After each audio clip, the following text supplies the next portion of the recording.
Thank you, Dahasi. You want to go? All right, now, folks, we're going to transition to the familiar thing you've been waiting for, the lightning talks. So there'll be a 5-minute timer.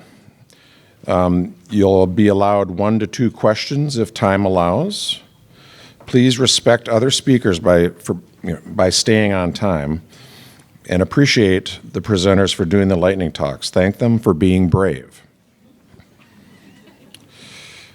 Now I'm going to introduce the first speaker. His name is Jim Snidgen, and he's from Oneida Nation. And he's going to talk about successes in water quality goals in our streams. And I'm going to take this out of here so I can see. Is this good to advance? All right, and here we go. So I shared some information on this last year's field season. I think 5 months, 6 months of going out and doing our usual monitoring and additional nutrient monitoring. We just anecdotally observed that every time we went out, the streams were clear, including Duck Creek. You could see to the bottom, and Trout Creek. So there was, other streams have come a long way, and they're amazing. But I just wanted to feature this and share with folks some of these realities after a lot of work. So I have a couple notes here.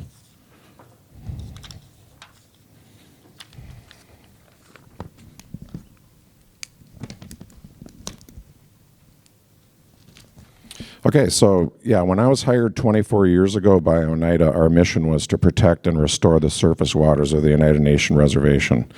That was a daunting task. As Dahasi mentioned, a lot of degradation, mainly due to ag, and our streams ran an opaque shade of red or brown during runoff events. However, we persisted. Concentration on the headwaters down restoration concept when possible, a watershed approach of implementing buffers, grass waterways, cover cropping, reforestation, wetland restoration, stream corridor restoration, taking land out of production that should have never been farmed, et cetera, et cetera. Well, after a lot of work that we've done along with our partners, we're happy to share some of these dramatic results.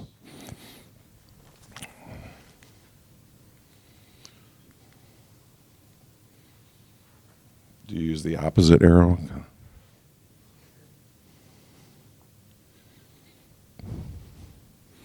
Thank you. So that first picture showed Duck Creek, how it typically looked after any kind of rainoff or runoff event back in 2008.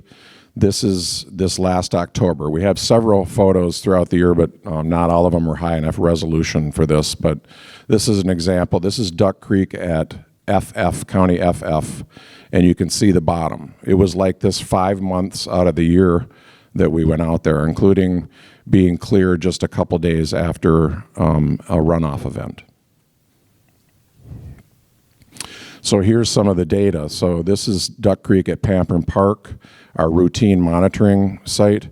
Now this stream, over my tenure at Oneida, typically 0.1 to 0.2 or more was the average as far as phosphorus. As you can see, we actually reached below our goal of 0.75 milligrams per liter of phosphorus 2 of these months, and we're getting close in the others. The event runoff compared to back in the day was also quite low compared to what it used to be. So we were very excited about this. Also, TSS is, obviously quite a bit lower. But most impressively, Trout Creek. So we've been able to concentrate on this watershed quite a bit from the headwaters down with a restoration of, the headwaters. It was all row crop. Now it's all in cover. It's rotational grazing, wetland, prairie, wetland restoration, stream restoration, and that kind of thing. And this is what can happen after 20-some years of work. So you can see our numbers, May, June, and October are all below our goal of 0.075. July was close. Even our event runoff was in good shape. And same thing, you can see the TSS. So this is one of our streams of focus. And I just wanted to share, this is where you can get at. So the folks that are working in some of the other streams, this is, you'll make it. You can do it. Just keep at it. Thank you very much.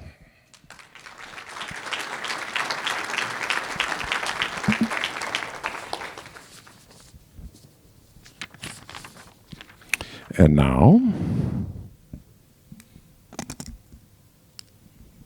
no pressure. Now the next speaker is going to be Aaron Giese from UW Green Bay's Conference Center for Biodiversity, talking about bird monitoring on Oneida Nation's restoration sites.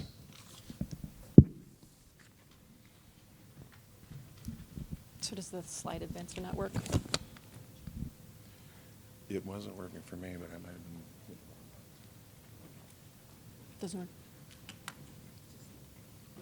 Yeah, no problem. Thank you. Good morning. Again, my name's Erin Giese, she, her pronouns. I'm the interim director of the Conference Center for Biodiversity, which is located just in the other building in Marianne Coffin Hall. I'm so excited and privileged to share with you a project this morning which involves bird monitoring on the Oneida Nation. And it's a privilege to follow Jim and Tehasi this morning and share with you this incredible project that I'm a part of, a large partnership between the Oneida Nation, Conference Center for Biodiversity, Audubon Great Lakes, and Northeastern Wisconsin Audubon. And it's always funny for me to present on this project without my friends and leaders that help with the project, so I'll name a few.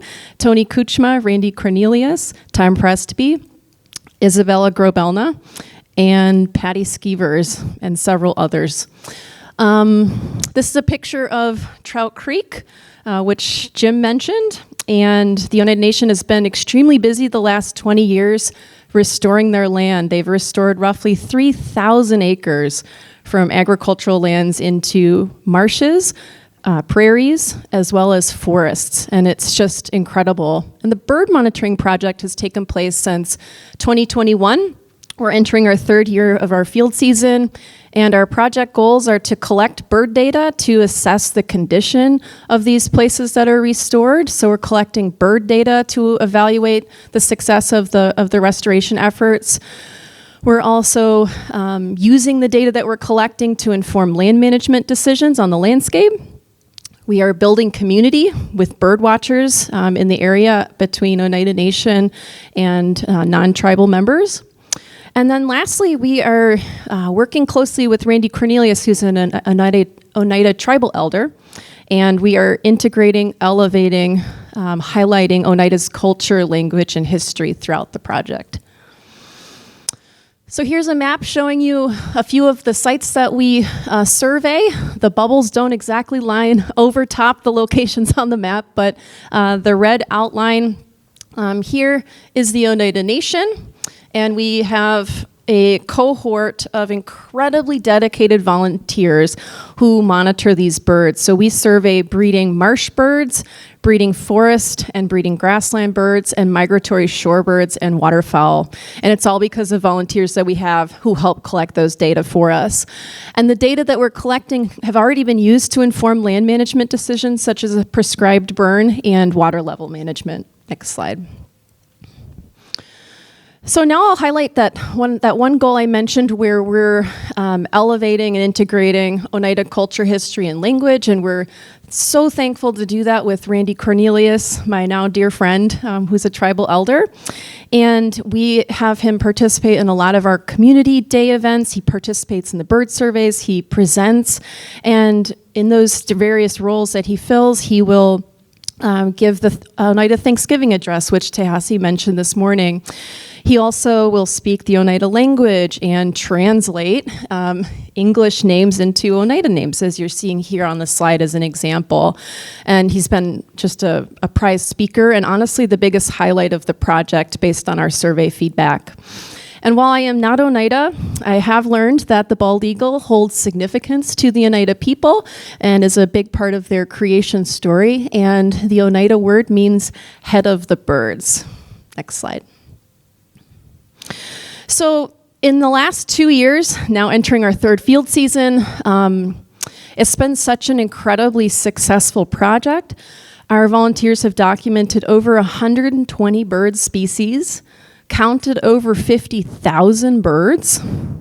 I'm sure that's getting closer to 100,000. I'm just behind on counting up the data.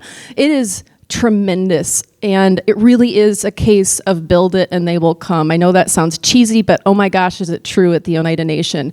We have been able to document that Oneida Nation's lands hold some of the most significant places for birds in the state of Wisconsin.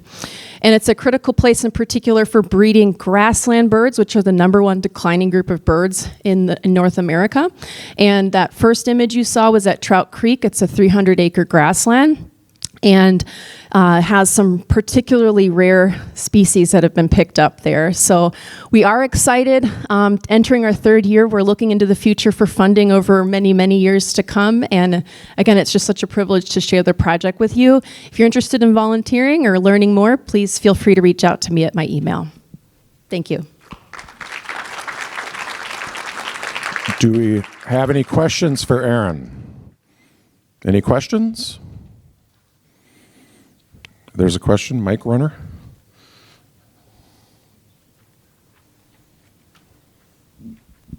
So what is... Hello?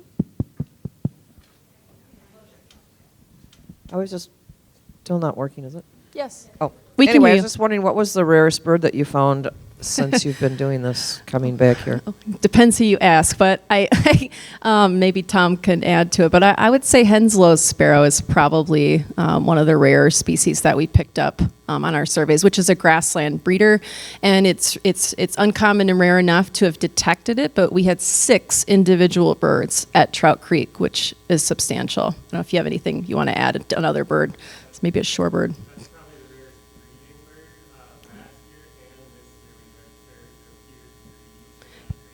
Pairs of eared grebes in migration is another bird. Thanks, Whitney. Thank you for the question. Our next speaker is Kayla Wansnyder from the Nature Conservancy, and she's going to talk about meeting communities where they are at, developing a framework for flood resiliency. Kayla.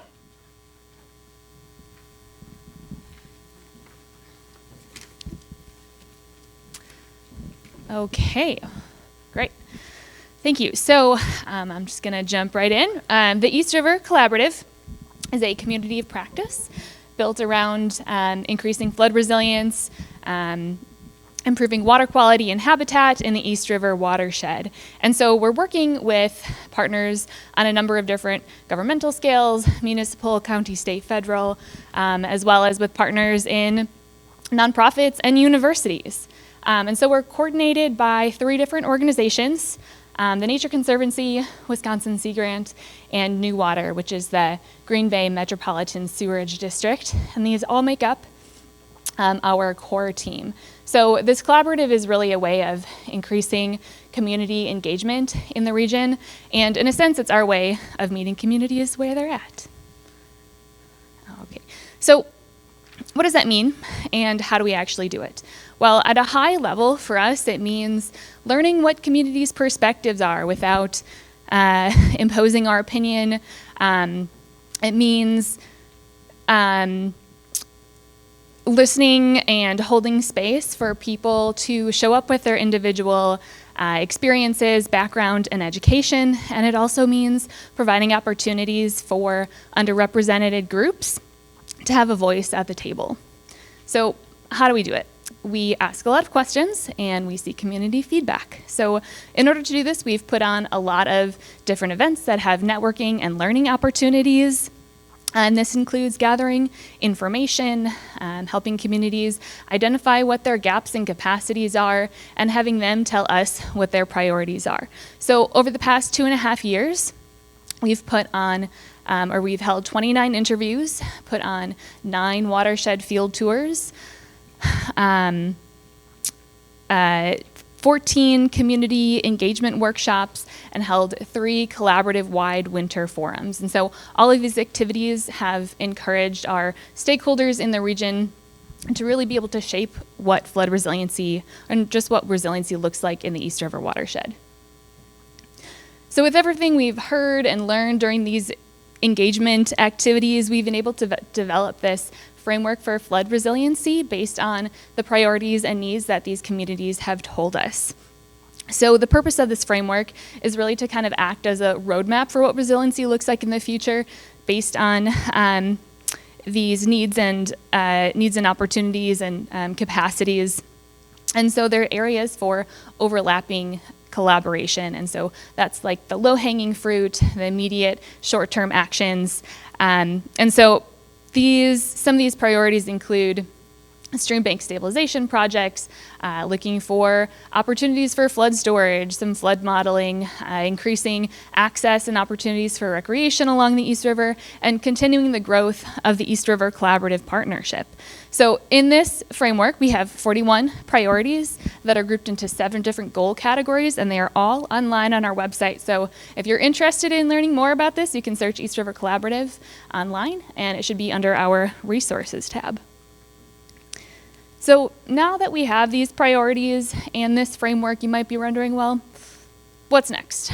We've been working with our partners, collaborating on larger projects, providing funding and technical expertise. And we are working with the village of Alloway we've helped them write this grant for a community-driven planning project for the East River Recreational Trail. We're also assisting in scoping and project development for an East River water trail. And internally, we've been working to build some decision support tools. We're working with the UW Cartography Lab on a really cool interactive online map that should be ready in the next year or so. We're continuing to send out newsletters and do community engagement events and starting a round 2 of flood modeling. So with these and some of our other projects, we've been really able to see where those connections are and where those overlapping pieces might be in order to prevent the wheel from continuously being recreated. And that's kind of what this project is all about, sharing knowledge and resources across boundaries. And something that's been really cool that we've been seeing is communities are starting to take ownership of what resiliency looks like for them. They're starting to identify and implement their own projects. And that's kind of what this is about, increasing capacity in the region, meeting communities where they're at, and building a more resilient East River watershed. So thank you very much.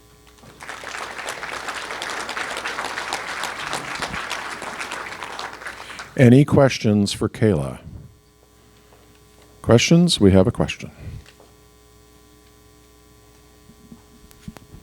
I'm just wondering, what's your biggest challenge yet? That's a really good question. Can I cheat and say the weather is our biggest challenge? Climate change is our biggest challenge. I think something that's been difficult at the beginning, but maybe not so much anymore, is we had been seeing some pointing of fingers and just a lot of siloing in government in general. And so I think that was something that was challenging to overcome, but we're slowly starting to get more collaboration and communication. Thank you.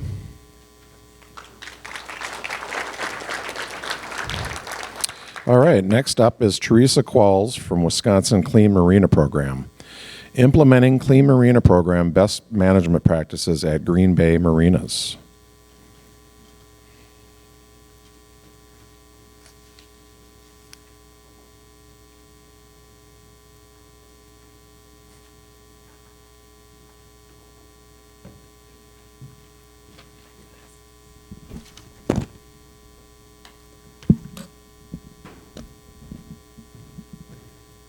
Okay, great. Well, thank you. I'm just going to start with what is the Clean Marina Program. So the Clean Marina Program, it's a voluntary certification program that prevents boating pollution and improves water quality through the adoption of best management practices, which we refer to as BMPs. In addition, the Clean Marina Program offers guidance and technical assistance on these BMPs. So why marinas? Why are we focused on marinas? Well, in this photo, this is a photo of one of our certified clean marinas. It's Harbor Club, located in Sturgeon Bay. And since it's located right on the water, these marinas act as a final defense before pollution enters the waterways. So there's a lot of opportunities to make an impact through implementing these BMPs. In addition, these marinas can be a source of pollution. So you have drips from fuel docks, dust from hull maintenance, they use hazardous materials, there's stormwater pollution, which it's important to note doesn't always originate from the marina. It can come from upstream. There's fish waste from boaters. So marinas are in a unique position to really make improvements in water quality. Okay. So where are the clean marinas located? So we have the certified clean marinas are in blue, and the pledged are in yellow. So pledging is the first step in the certification process. So in the area in orange circle, that's kind of this region of Green Bay and the Fox River watershed. We have 4 certified clean marinas, 1 in Green Bay, 2 in Sturgeon Bay, and 1 in Egg Harbor, and we have 9 pledged marinas. So we're going to be working closely with those pledged marinas to become certified.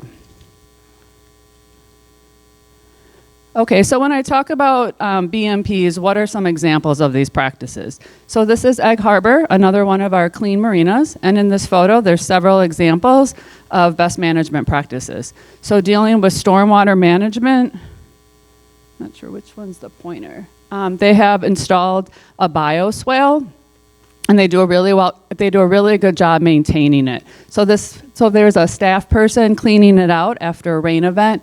They also practice good housekeeping practices, such as sweeping the parking lots. And it's important to note that they do a really good job with staff training. That's another important component of the Clean Marina program. So then we're going to switch to fueling practices. So they have a fuel dock. And fuel docks can be a source of drips. So they use absorbent materials when fueling boats, and a staff person is always overseeing and conducting the fueling.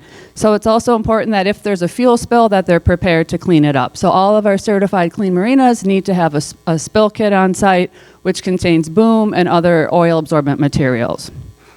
So also dealing with sewage handling. So with the boats in the marina, there's boater sewage, and so they have a well-maintained pump out, and they dispose of the sewage properly. And again, that would be staff operated.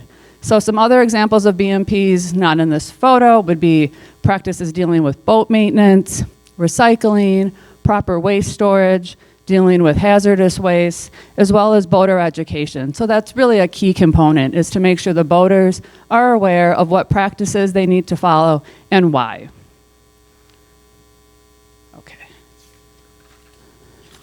So I just want to end with some innovative technology that is being implemented at our marinas. So this is dealing with marine debris, and particularly plastics. So this is just one example. This is called a sea bin, and it's a floating garbage can that acts as a pool skimmer that sucks in trash and debris. So this has been installed in partnership with grants from the University of Wisconsin-Oshkosh. So they have students that go out and empty these sea bins, and then they classify what they're finding. So this one was installed in Egg Harbor. There was 2 installed at South Bay, and so last summer was their pilot season, so this will be continued this season. So it's really exciting to see these new technologies being installed, and the marinas are really excited to participate in this as well. So I'm going to end with that. Thank you.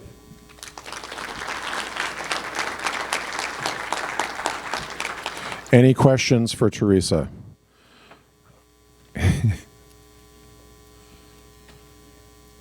Do the marinas have to do anything on an annual basis to kind of recertify, or are there checks for like long-standing marinas that are in the program? That's a really good question. So when a marina gets certified, they're certified for 5 years, and then they have to go through an in-person recertification check. And we do a midterm affirmation, so halfway through their term, we send them a kind of like a little checklist. They have to say that they're still following all of the practices.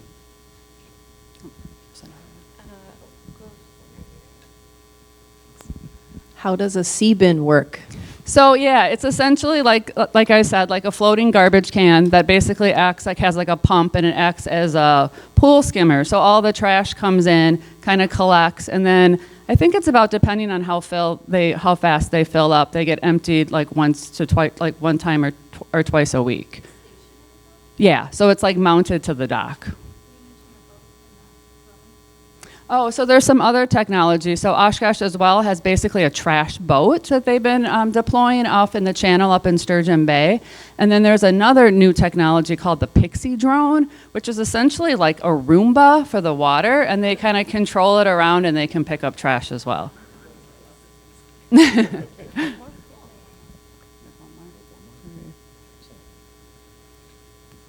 I just wanted to know how this is all being funded, because I'm sure some of these marinas are giving you the story, we don't have the funding to put on the extra personnel. Are these all being funded by grants?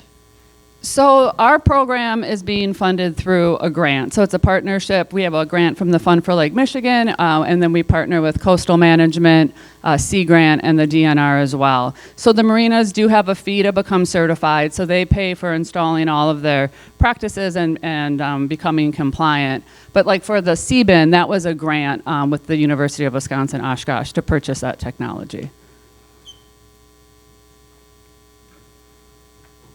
Anything else? Excellent. Thank you very much.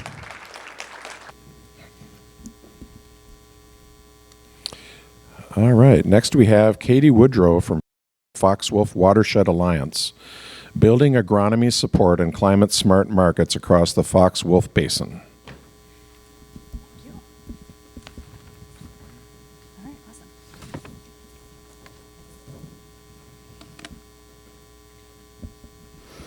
Good morning. The USDA has invested over $3.1 billion in a new program titled Partnerships for Climate Smart Commodities.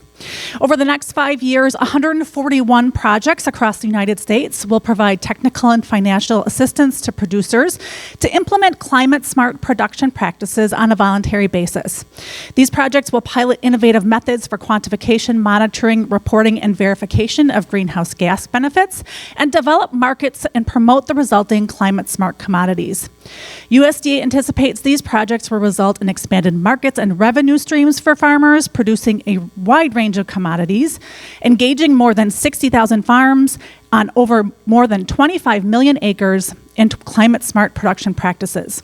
This is the equivalent of more than 60 million metric tons of carbon dioxide sequestered over the lives of the projects, the equivalent of removing more than 12 million gasoline-powered passenger vehicles from the road for a single year.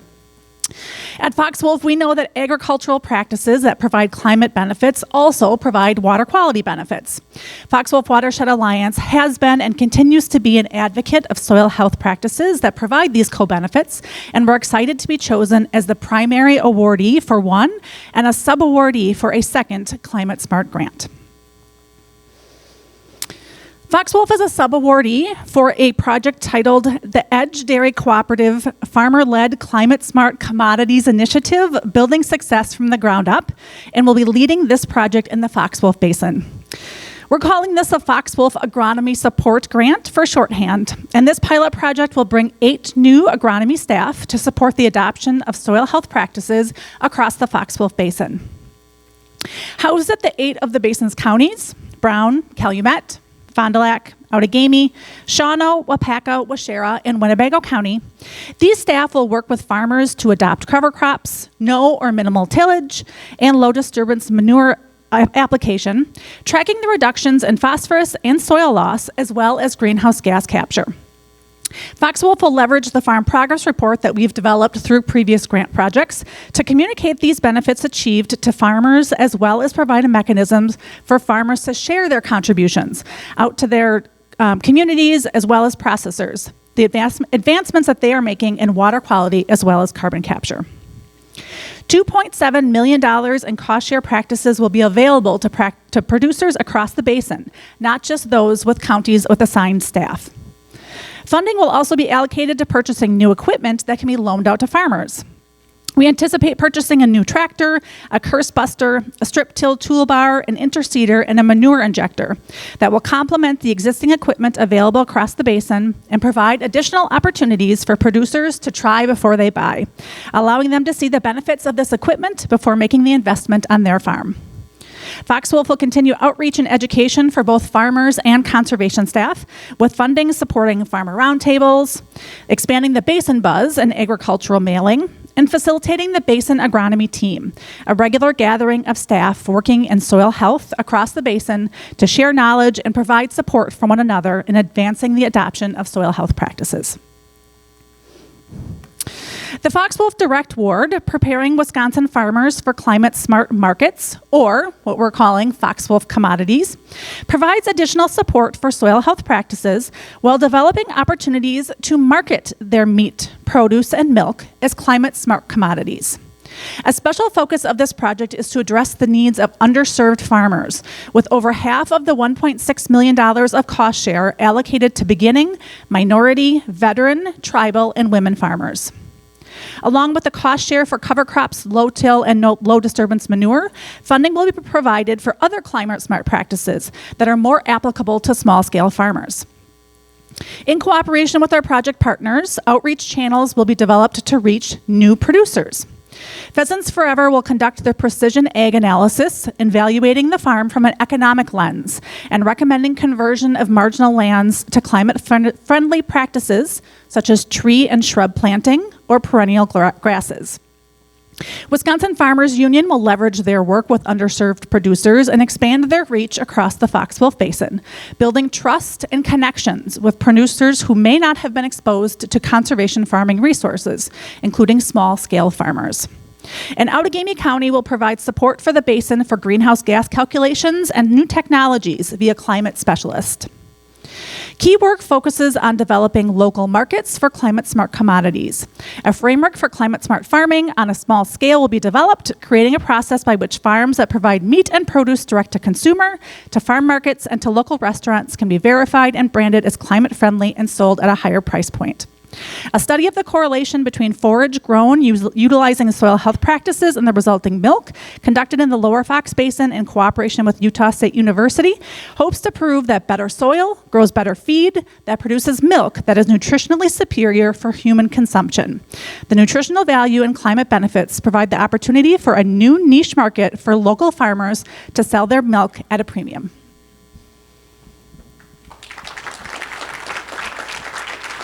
Thank you. I think we have time for one question. I'm just wondering if this is just for the small farmers, or are we getting the KFOs involved in this? Because they're the bad actors who are getting all the ag subsidies, and they should be included in this. The funding pool that we are allowing, that provides the cost sharing for this, does not use any specific scale of farmer. So our small scale grant, the one that is housed through Fox Wolf, we specifically are targeting underserved farmers, but that doesn't mean that they're only small scale farmers. We recognize that especially across the Lower Fox Basin, we do have a lot of large scale KFO farms, and they are also eligible for cost share practices and technical assistance. Thank you, Katie.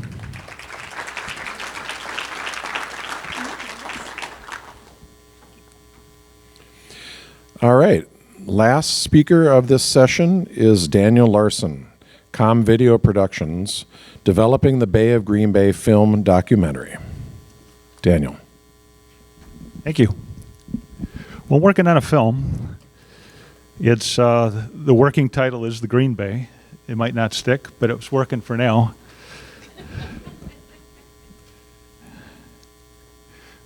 Whoops. Well. So it's part of a trilogy of films. I've done 2 others. The idea is that this area is heavily influenced by water. It's also the geography of the area. The first one is the Great Ledge. I did that 2017. It's on the Niagara Escarpment in Wisconsin, which kind of influences the flow of water in the area. The second is the power of the river. That one was just done last year. And that is the Fox River. And that was more history, development of the area, the water issues, and the comeback of some of the fishery. And now the new one is on the Green Bay. the idea is to do a film on the whole bay. Ignore state lines, go top to bottom, both ways across. The idea of all the films is to have people understand these geographical features, the topics within, the stories within, and when an audience understands it, they appreciate it. And when you can appreciate these topics and these stories, you'll want to protect it and conserve it. So that's kind of the theory of it. The films are all available to any educational institution that wants them, no cost. Just let me know. I'll get you a copy or give you a link. The films are all interview-based. I talk to people. I find the stories. People tell me stories. They tell me who to talk to. And I go out, interview them, get shots. And what I'm trying to do here is kind of circle the bay with stories. The south is much different than the top. There's a mixture zone in the middle, and a lot of it people can't see. The first two films, you could go to the places that were in it. You could visit these places. In this film, you really can't, or at least other than like a view shed or a place to, recreate. But many of the stories are hidden. So the idea here is to find the people. And I've spoken to many of you, or some of you. I've emailed many of you here, and we've talked on the phone. And I'm going to continue that and kind of stitch this whole thing together. It's going to take at least 2 years.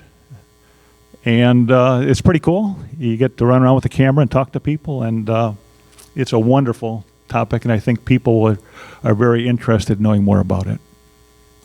Thank you.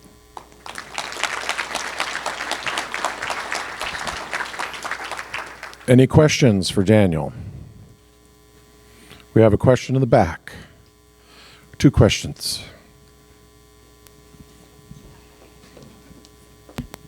So I just had a question about whether or not you've had a chance to talk with the UWGB archivist at all, because I know that they have a series of oral history interviews that they did that were historical about the conditions in the bay, particularly the lower bay, I believe, but those might be interesting to look at just for some historical context. Yeah, I have been approached, and we started an email on that. And they have a wonderful archive, too, and I think they're continuing to digitize things. So, yeah, thank you for that. Dan, I was just wondering, how are you able to support and fund a film like this, and just appreciate your work putting this together, too, and telling the story? Well, I'm retired now, and I still have my equipment. I had a business. So I'm self-funding it. Now, when you get toward the second year, you start spending real money. So I usually try and find at least 2 underwriters to help with that, although in this case, it's helpful but not necessary. I just like going out.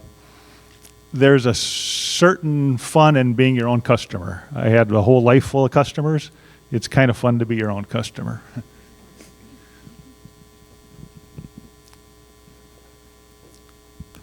Cool project. Thanks for sharing. My question is, are you planning to interview indigenous communities and talking about the ancestral homelands of this place and those who live here?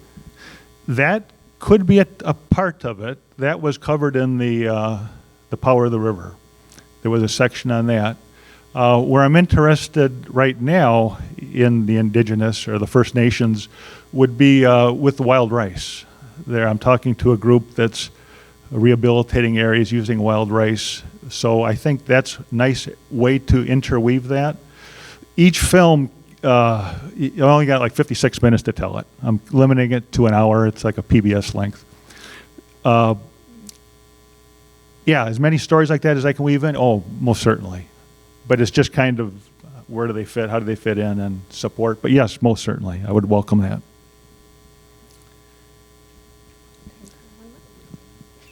Yep. What is the most interesting or your favorite story that you've learned from doing this? Thus far. Boy, I'm just touching, the very top of it. I think right now is how porous the bay is. I first looked at it as kind of a hard edge. It's got fingers. It pulls in, it sends out. I think that's what would really surprise people. I was out with the Brown County people, and we were finding northern pike 8 miles up. You know, I mean, and I'm thinking, what the hell is a fish doing up here? You know, that started in the bay. But it's those kind of stories that I think really capture the interest of people, and then they want to know more. All right, thank you. Thank you, Daniel. Kirsten Slaughter from Wisconsin Farmers Union and Wisconsin Women in Conservation.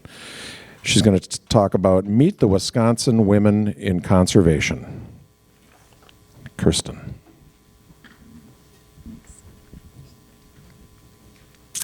Hi, so my name is Kirsten Slaughter, and I work for Wisconsin Farmers Union, and we are part of the Wisconsin Women in Conservation Project, or WWIC. This is a project that's funded by NRCS, and the other partners, or 4 other partners, including Wisconsin Farmers Union, include Michael Fields Agricultural Institute, Marble Seed, Renewing the Countryside, and eResources, which is our evaluation side of things.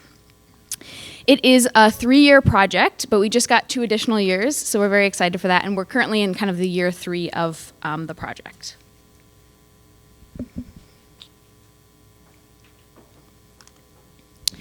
So we officially started in 2021. Before that, there were a number of organizations that were working on women-specific programming for farmers and landowners across Wisconsin.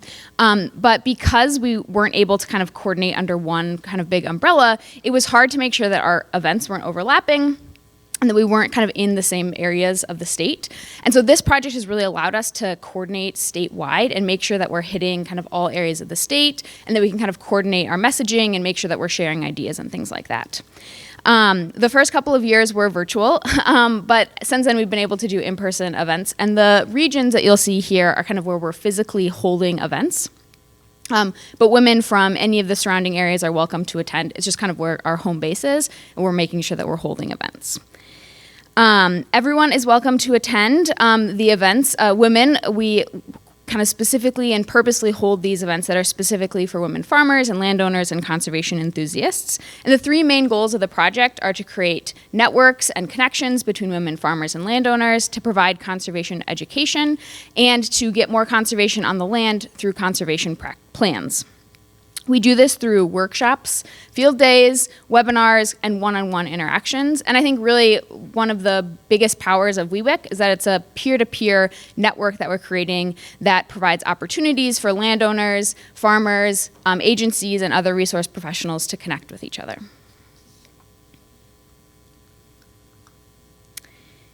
These are events for women, by women. 35% of Wisconsin's primary operators are women, and research has shown that women prefer to learn in a more horizontal learning environment instead of a top-down. And so we really purposely create workshops and our programming around that model. Each of our events starts with a learning circle. So this is pictured here at Rachel Baressa's farm this last summer. And it's an hour-long intentional introduction time where women are able to share a piece of their story in connection to their land or their conservation journey, and then able to connect with other people in the circle. And that includes resource professionals. This is really a kind of a personal interaction that you get to have with everybody in the circle. And then in our workshops, this environment continues while we learn. So we we talk about a topic at the beginning, but then really allow the discussion and the questions after that to build out the program. This can be kind of difficult for people who are used to planning a very strict agenda and having a PowerPoint that you go through and all the very specific things that you do. The first time you do it, it's kind of nerve-wracking because you have an hour or half an hour of space that you don't really have a lot of things planned. But the power of people connecting with each other and asking questions and sharing, landowners to other landowners, resource professionals sharing information, there's so much that comes out of that. After year 2, we had over 2,000 participants statewide through our newsletters and our events. 83% of our participants said that they felt more supported after our events, and 79% said that they were very likely to contact NRCS after this event.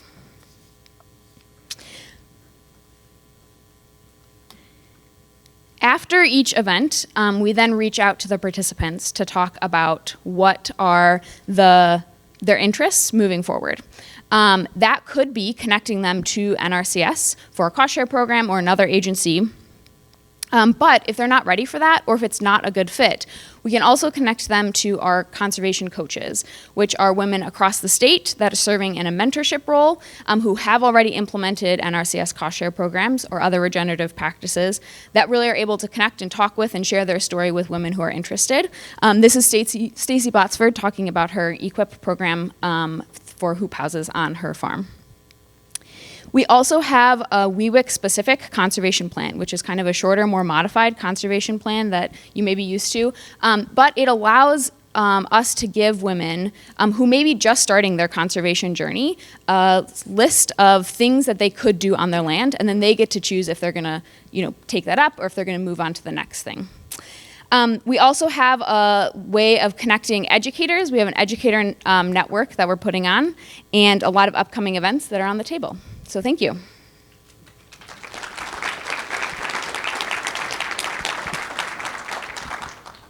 Any questions for Kirsten? Oh, you're free. Thank you.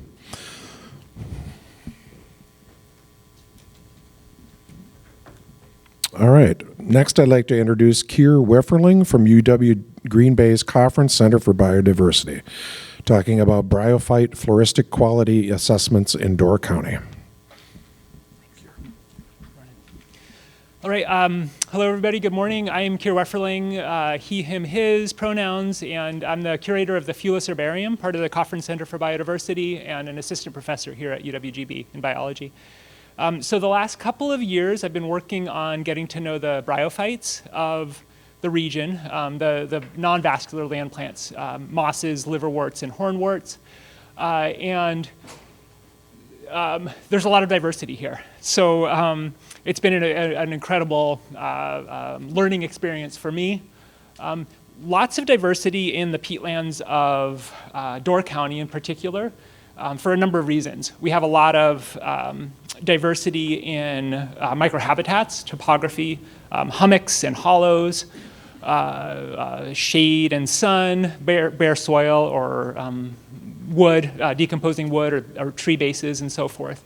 And also the geologic and glacial and lake level history of the region has led to this incredible system of habitats or natural plant communities, boreal rich fen, northern wet mesic forest, or the white cedar swamps, northern sedge meadow, what we're looking at here, and thin soils over this calcareous fractured bedrock.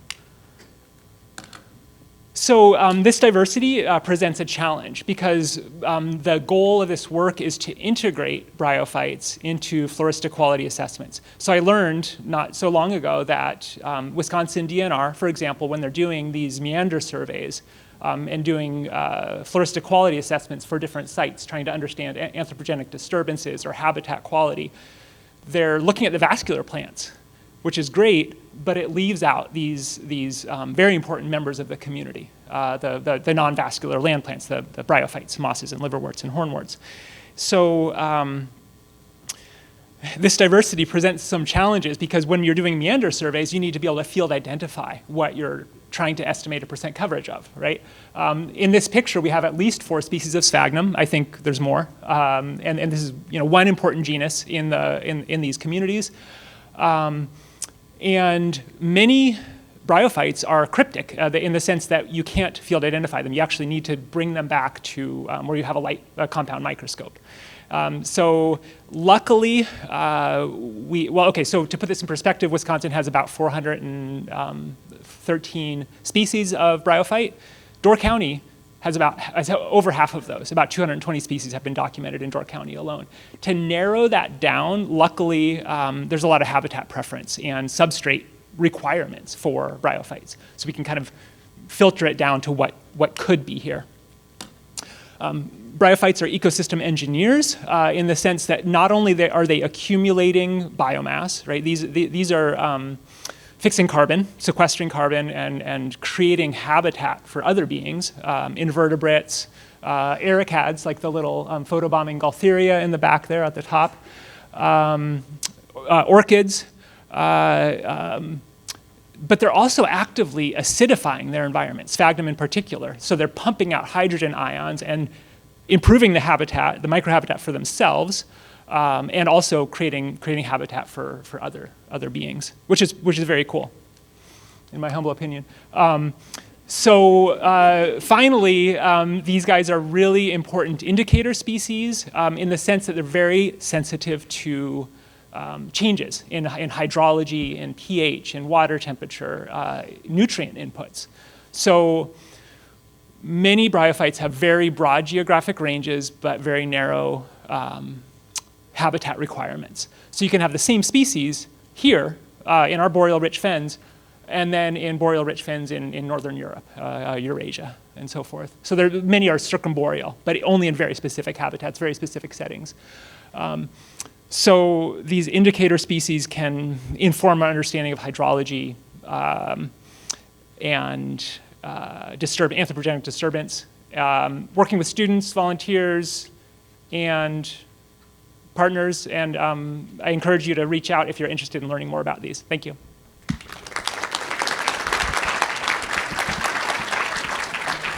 Any questions for Keir?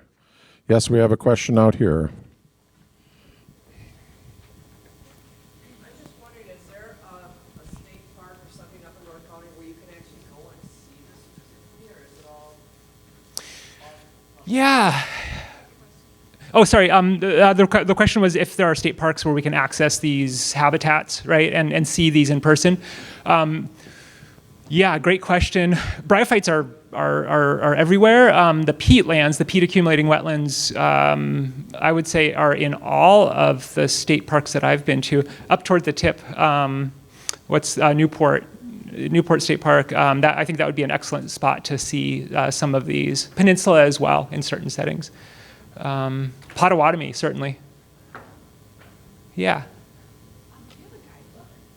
I don't have a guidebook. We are making resources, and I can definitely send you a lot of existing resources for bryophyte identification and habitat information and so forth. A lot of it's very accessible for our region. Yeah, great question. Yeah, please reach out. My email's in the flyer. Yeah. I was just wondering, because obviously that's really hard to identify all those species, and so with your work, how does that work for you? Because obviously you need team members and everything with the training and being able to send out crews, and then I'm thinking citizen science, like how would you start up something like that for a very important, group of species? Yeah, great question. So far, I have been in the field physically with anybody that I'm working with, and we're trying to develop those resources of like filtering out what is field identifiable, ideally to species, but sometimes it's enough to know that you're within a group, right? Within a taxon, they would have similar coefficients of conservatism or information about habitat. For community science, I've thought about that, and I think curation, data curation, and going through specimens in the lab together would probably be the most accessible. But I am doing workshops, walks to introduce people to that world, and there are definitely some that are like very field identifiable and abundant and important in these systems. Great question. Thanks. Thank you, Keir. All right, our next speaker is Angel Henschel from Brown County Land and Water Conservation Department, Brown County's Groundwater Testing Initiative.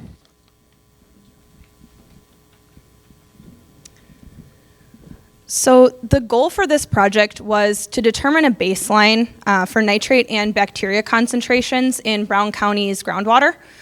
Our department primarily focuses on agricultural land and how that affects conservation. And that's why we chose these two contaminants. So we sampled 129 private wells throughout the county and focused on high ag areas. So for nitrates, Morrison was the most affected municipality. 27% about of the wells tested were above the maximum contaminant level of 10 micrograms per liter, or very close to that limit. As you can see on this map, the area of shallow soil depth, I don't know how to, These little orange spots are areas with really shallow soil, and those areas are concentrated in Morrison's, and then it also has heavy ag, so this was kind of an expected result.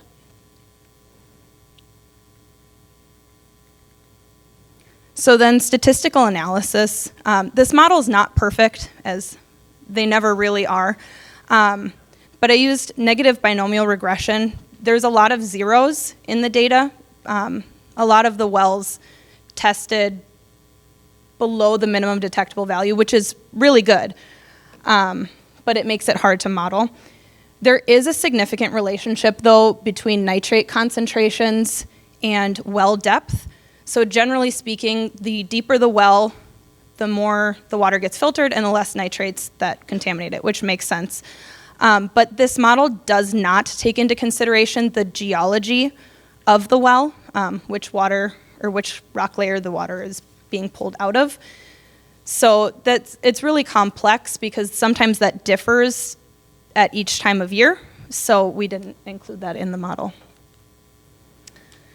And then for bacteria, Humboldt was the most affected municipality. The percent sounds a little bit alarming because there weren't a ton of tests done in Humboldt, but about 30% of the wells tested positive for bacteria. This can be for a variety of factors. Sometimes it's just a crack in the well casing, or bugs got into the well and died there. So it's not always alarming, but we did see, this little patch, which is about a 1 mile radius, and it had 3 wells test high for bacteria. So we spoke with all of the landowners, and they're gonna get it tested again, get the wells shocked, and let us know. It's hard to determine a reason for that, but because they were all so close, it's a little bit alarming. There's probably some event going on there. But this information is helpful because now we have a baseline for the county so that we can track changes because of our conservation projects. So that's what I have.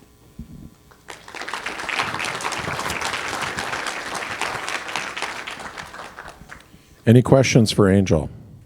Oh, we've got one. Just wondering, what was the most effective way to reach landowners to get them to test their well? That was one of the biggest struggles with this project. We tried mailing out to people in our farmland preservation program, first of all, because we knew they lived near agriculture and we knew they were interested in conservation. But we were getting I think it was a 7% response rate. So we reached out to some municipalities through the Towns Association, and they sent out newsletters, and then we saw a spike in participation. So it was a voluntary program.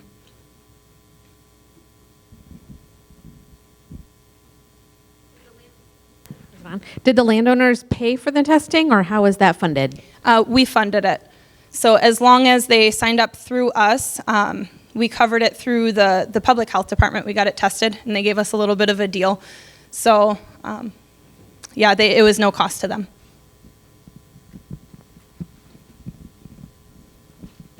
So what do they do for remediation if they do have a real issue? It depends on the contaminant. For bacteria, it's typically chlorine shocking, but that also depends on the geology because there's parts of our county that go into the St. Peter sandstone layer, which if you shock that with chlorine, it releases arsenic, and then that's a whole different problem. So we put them in contact with well drillers so that they could have the best solution for their specific geology.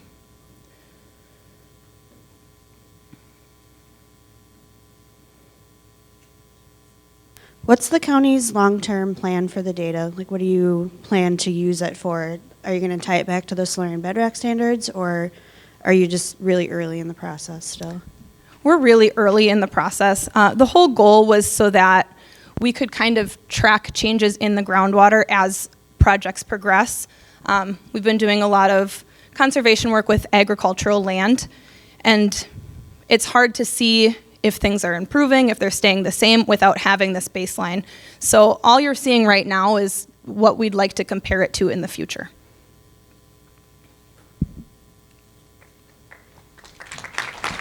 Thank you, Angel.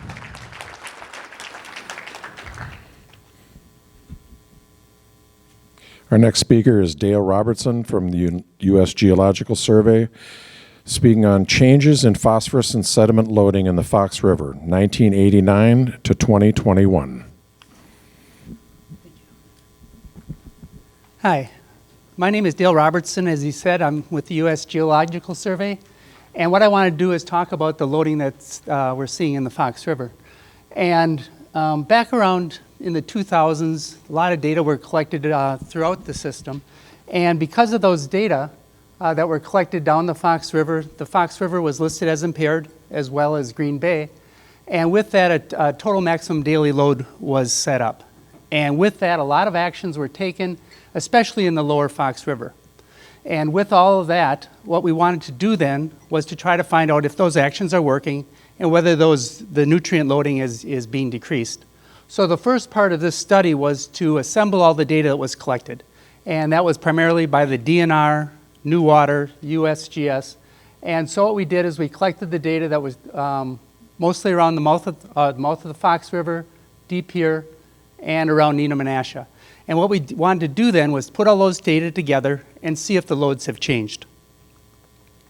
Okay, this is against all the rules. I just wanted to say that we did do a lot of math. But in here, what we did is we used an approach called the weighted regressions on time, discharge, and season. And this is a way to compute the loads. The thing that's different about this approach than really is used in the past is we use the data only selectively through time.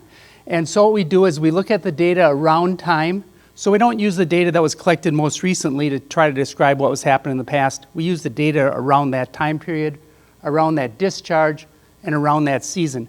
And what that allows us to do is to separate the load that's changing through time, changing through season, and all those kind of things. So it was an approach to compute the loads, but we could also look for trends and other kinds of things with that. Now, so what did we find out through all this? Well, we found out, first of all, that we were in a weird time with flow. If everybody, you know the last couple of years have been dry, the last two, but before that, we had a period of wet years. So the flow is staying fairly steady, and then it increased a lot. So that made it a little bit more complicated and made that approach that I was dealing with all the more important. So when we look at those loads, what we're seeing is this bottom line is what's leaving Winnebago. And you can see that actually went up quite a bit. That went along with the flow. But what's happening at the mouth of the Fox River, it stayed fairly steady. So the loads have stayed steady even though the flows have gone up, but what's leaving Winnebago has gone up. Now, one of the things that's really important with that approach that I was using, I could go through and move the effects of flow, which was really important because then I could see really what is management and everything that's going on in the watershed done out there. So when we look at this, broke another rule here. I had 3 graphs on here, sorry. But anyhow, the top one is Lake Winnebago. And if we look at that, after we remove the effects of flow, the concentration has stayed really pretty steady. Not too surprising. Not much is changing leaving Winnebago. Now, if we look at De Pere, the concentration has dropped quite a bit. And what's leaving the Fox River has dropped quite a bit. So that's saying whatever is happening in the watershed or in the rivers is doing what it's supposed to do. We wanted to see a reduction in the load. We're seeing that reduction in the load after we compensate for that changes in flow. So where are we going now from here? Well, the first step is to publish all this. And the second one is to try to explain what's going on. And there's a couple of reasons that could be explaining a lot of this. One of this is that a lot of action has been taken on point sources in the watershed. Yes, those have dropped, but I don't think they're enough to account for this. A lot of BMPs have been put out in the watershed. I don't think that's really having the effect after we looked at, we have other studies I didn't talk about, and those have showed that those loads have stayed pretty steady. There's also stuff that's happening in the river itself. A lot of dredging has gone on, and if that's the case, a lot of this phosphorus might be dropping out before it gets to the mouth, and it might be going in, filling in those holes in the Fox River. So really what it comes down to now is to try to keep this going, keep the data that's being collected by New Water with the USGS, the DNR, keep all that data, continue to be collected, try to see if this stays down or whether it starts rebounding. If it is because of dredging, we'd expect it to start to rebound. If it's because of BMPs, hopefully it'll stay down. So with that, I'll I'll end that and see if there's any questions.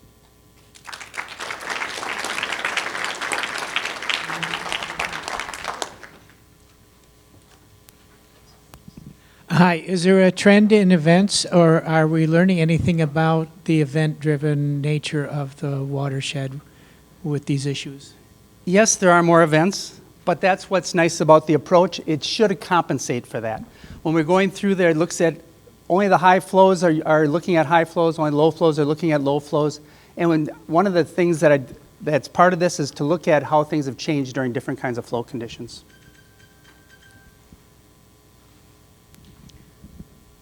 Hi. What's a VMP? All the best management practices put in the watershed. So the farmers are going out there trying to do what the USDA, the NRCS is telling them to do out in the watershed. So up in the fields, they're doing everything that they can to improve things. And we do have, this is just on the main stem, but we also have people up in the watershed that are looking at how those, how much load is being reduced or changing in the watershed itself.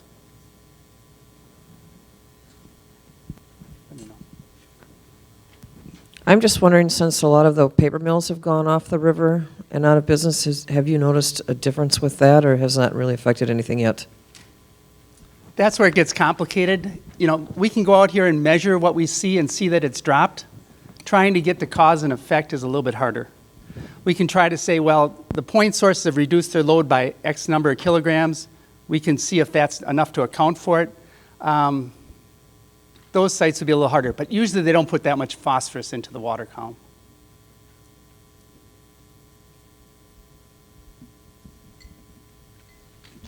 Okay, thank you, Dale. Our next speaker is Jade Arneson, U.S. Fish and Wildlife Service. Green Bay piping plovers, where are they now? Jade. Thank you, Jim, and good morning, everybody. As Jim mentioned, my name is Jade Arneson. I'm a biologist with the Fish and Wildlife Service, and I have the pleasure of working on species recovery efforts for Great Lakes piping plover, which is a species of shorebird that is federally listed and that calls Great Lakes open beach habitat here in Green Bay home for the nesting season. So piping plovers began nesting in Green Bay in 2016. Pictured here is a breeding adult female. She goes by the name Miss Packer. You can see the green and gold bands on her legs that kind of correlate with her name. But in 2016, I was not here in Green Bay. I was in California as a wildlife technician there working on spotted owls, and I remember hearing all about this. So the excitement was super palpable. I know I was a little bit sad that I wasn't here, but fast forward 5 years later, and I get to work with partners in this room on recovery efforts for this species.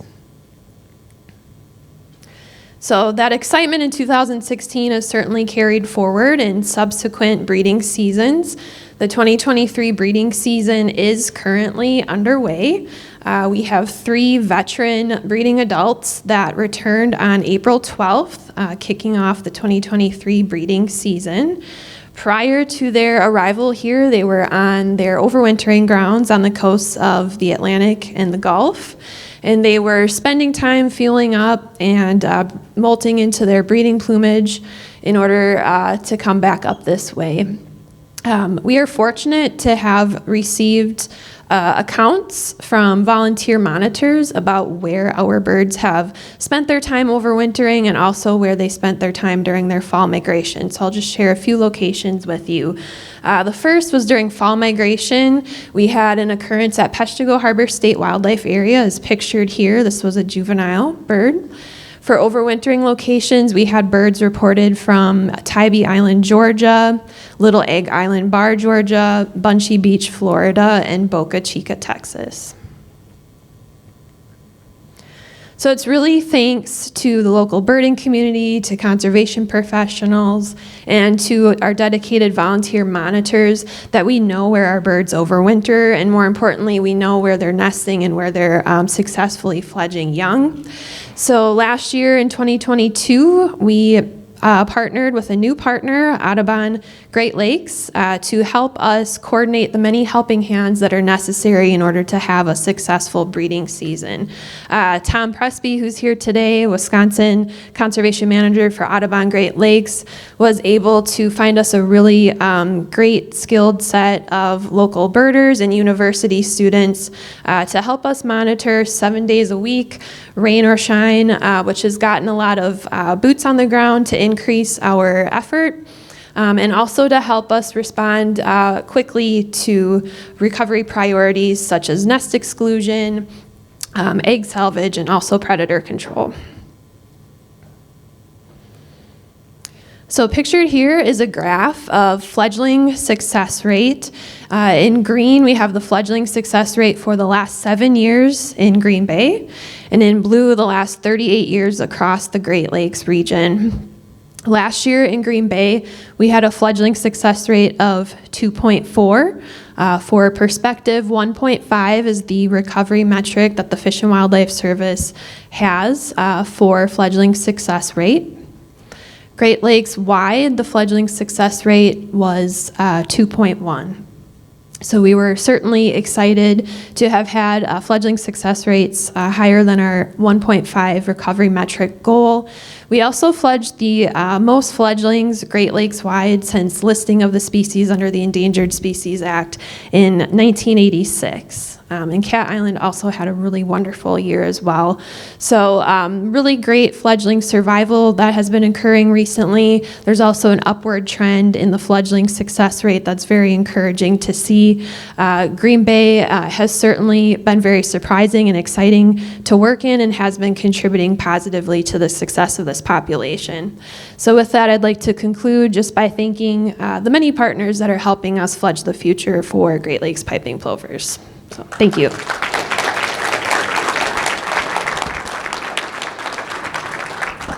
Any questions for Jade? Oh, we've got a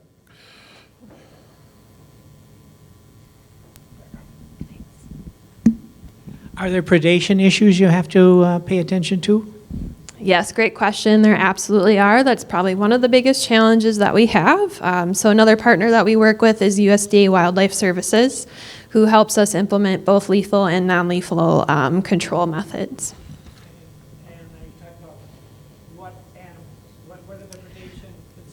Yes, absolutely. Not really at Green Bay, but there are Merlin concerns across the Great Lakes region.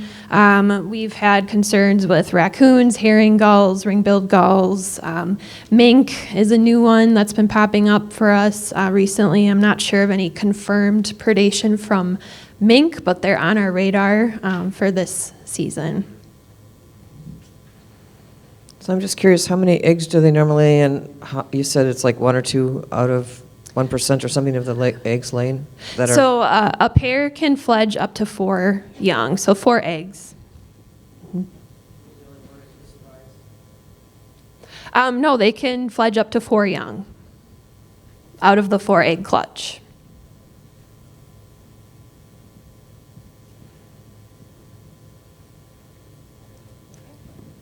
All right. Thank you. Thanks, Jade. All right, our final speaker for this round is Carmen Marak, New Zoo and Adventure Park, using zoo resources to assist the Great Lakes Piping Plover Recovery Program. Thank you.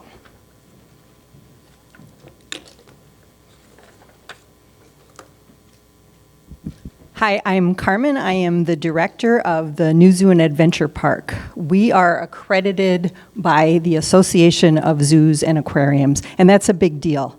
There are only about 235 facilities throughout the United States, Canada, South America that are accredited by AZA. And that means we've gone through a really rigorous process of inspections that ensure that we're providing the best possible care for our animals. It also means we meet very high safety standards. It also includes a requirement to be participants in conservation. And that goes beyond just educating our visitors. We do see more than 200,000 visitors every year, and definitely part of our job is education, conservation education, to help people understand what they can do to help us all. But we are also required to actually do the work, and that includes funding for programs. Throughout this country and in fact the world. It involves sending our staff out to assist with field work. And again, we send people all over the place. We more commonly deal with penguins and giraffes, animals like that. But we are also always very interested in being involved with conservation projects here at home. We like to be able to connect our visitors with things that are immediately impactful to them, things that they can be helping with and become engaged with. Well, don't know how to work things. This is the outside of our state-of-the-art animal hospital. We've got some really nice facilities at the zoo.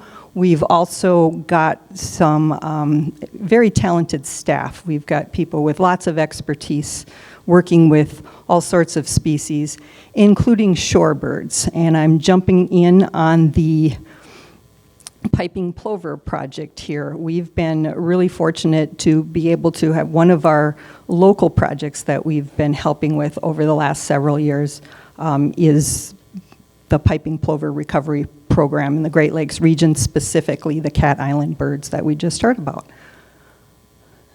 This is one of the birds that we've been able to help.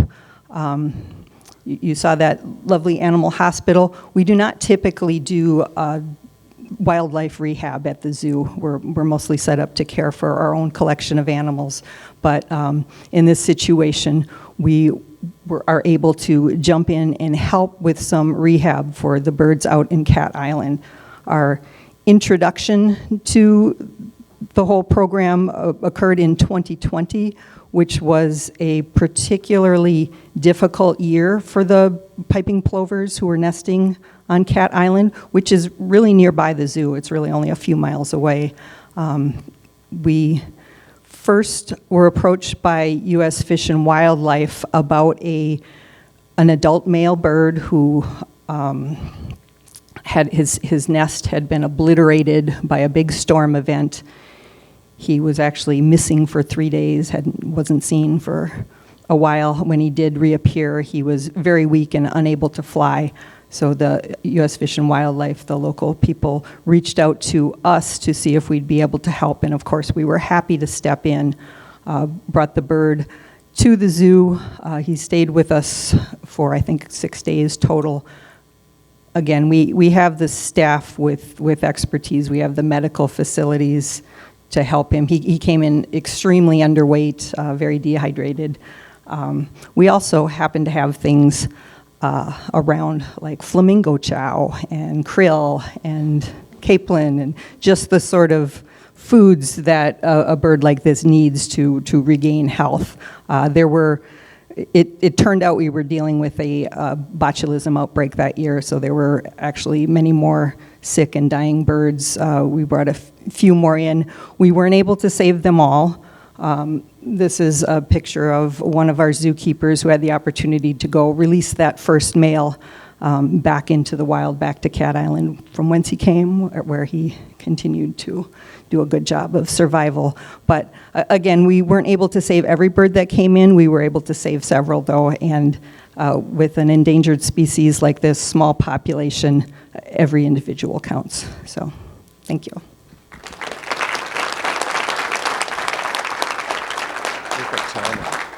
Any questions for Carmen?